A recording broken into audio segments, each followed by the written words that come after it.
Everyone, আপনারা সবাই কে কেমন আছেন? আশা করি আল্লাহর অশেষ রহমতে খুব ভালো আছেন। আমিও আপনাদের দোয়া আলহামদুলিল্লাহ ভালো আছি।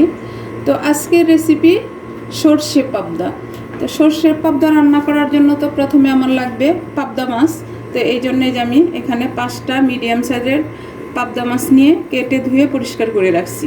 তো এখন এটাকে আমি একটু লবণ আর হলুদ দিয়ে মাখায়া প্রথমে ভেজে নিব। 1 চিমটি দিয়ে দিলাম হলুদ গুঁড়া আর স্বাদ মতো দিব লবণ। মাছ ভাজা আমরা সবাই জানি, তারপরে আমি আমার মতো করে আপনাদের সাথে শেয়ার করলাম। এই যে হালকা করে মাখায় নিলাম। এই যে হয়ে গেল আমার মাখানো। আর এই সর্ষে পাবদা কিন্তু একদম অল্প উপকরণ আর অল্প সময়ের মধ্যে হয়ে যায়, আর খেতে তো অনেক টেস্টি হয়।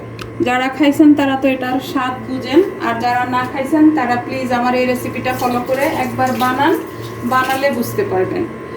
এই যে এখন আমি চুলায় একটা ফ্রাই প্যান বসাই দিছি, চুলাটাও জ্বালাই দিছি, চুলাটা আমার মিডিয়াম আঁচে আছে। এখন তেলটা দিয়ে দিব। এখন এখানে আমি 2 চামচ তেল দিব, হালকা একটু দিয়ে শুধু মাছটাকে ভাজবো। এই যে এখন আমি মাছটা দিয়ে দিব। আর পাবদা মাছ কিন্তু ভাজার সময় ফুটে একটু সাবধানে ভাজবেন। আমার 1 পিঠ ভাজা হয়ে গেছে, এখন উল্টে দিব মাছগুলিকে আমি। একেবারে সহজ রান্না, উল্টে পাল্টে এখন মাছটাকে শুধু ভাজবো। এই যে আমার মাছটা ভাজা হয়ে গেল, এখন আমি নামাই নিব। এখন এই তেলটুকুর সাথে আমি আরো 2 চামচ তেল দিয়ে দিব। এই যে একটা বড় সাইজের পেঁয়াজ কুচি দিয়ে দিলাম, দিয়ে পেঁয়াজটাকে একটু ব্রাউন করে ভেজে নিব। এখন এই পর্যায়ে আমি দিব স্বাদ মতো লবণ। লবণ তো যার যার টেস্ট অনুযায়ী দিয়ে নেবেন। 1 চামচ দিব আদা রসুন পেস্ট। এটাকে একটু পেঁয়াজের সাথে মিশিয়ে নিব। পেঁয়াজ আর আদা রসুনটা একটু ভেজে নিলাম। এখন এই পর্যায়ে সামান্য একটু পানি দিব, যেহেতু আমি এখন গুঁড়া মশলাগুলি দিব যাতে পুড়ে না যায়।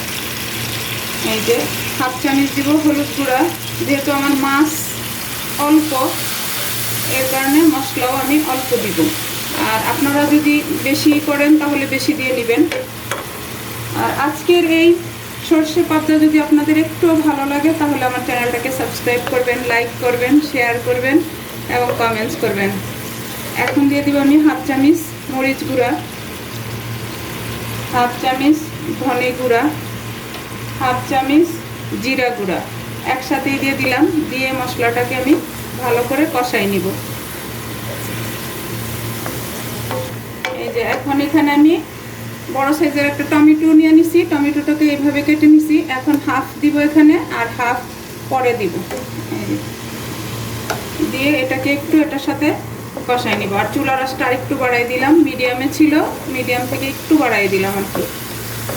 আর আমার নতুন রাঁধুনি যারা আছেন তাদের উদ্দেশ্যে বলি, প্লিজ এই রেসিপিটা ফলো করে বানালে আশা করি ইনশাল্লাহ নিরাশ তো হবেনই না, ভালোই লাগবে।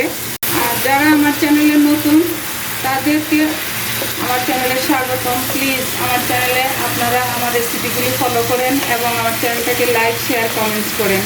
আর যারা পুরানো তাদেরকে অসংখ্য ধন্যবাদ। পুরানো ভাই বোনদের কাছে একটাই রিকোয়েস্ট, অন্তত একটা করে লাইক দিয়ে যাবেন প্লিজ। আর এই ঘন্টার পাশেই থাকবেন। এই যে এখন আমার মশলাটাও কষানো হয়ে গেল। এই পর্যায়ে আমি সরিষা বাটাটা দিব। এখানে আমি 2 চামচ সরিষা নিছি, কালো সরিষাটাই নিছি।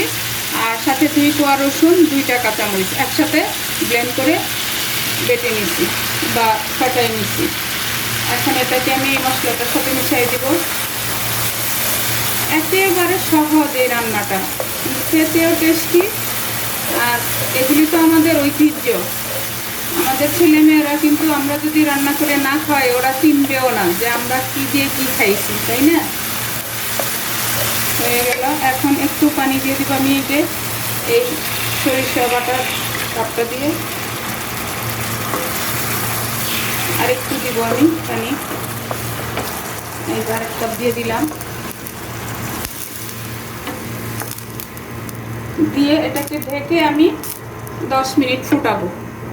আমি 10 মিনিট পরে আসলাম। মাশাআল্লাহ মাশাআল্লাহ, এত সুন্দর ফ্লেভার আসতেছে। এই যে এখন এই পর্যায়ে আমি মাছগুলো দিয়ে দিই। এই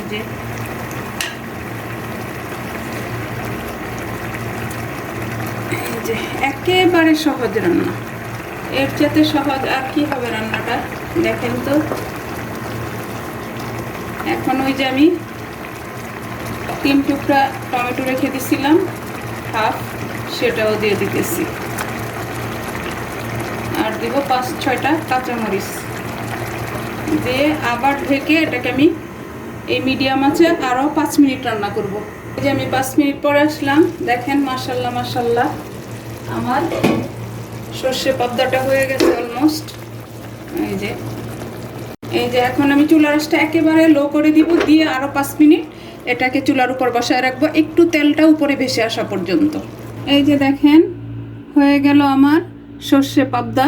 মাশাআল্লাহ মাশাআল্লাহ, এত টেস্টি হয়েছে, না খেলে বুঝতে পারবেন না। তো আজকে এই সর্ষে পাবদাটা কার কার ভালো লাগে অবশ্যই আমাকে জানাবেন।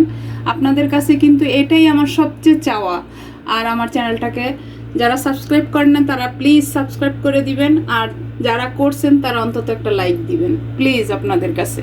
তো আজকে আমার এই সর্ষে পাবদা রান্না করা শেষ হয়ে গেল। আমি আপনাদের কাছ থেকে বিদায় নিব, আবার নতুন কোনো রেসিপি নিয়ে আসবো। আল্লাহ হাফেজ।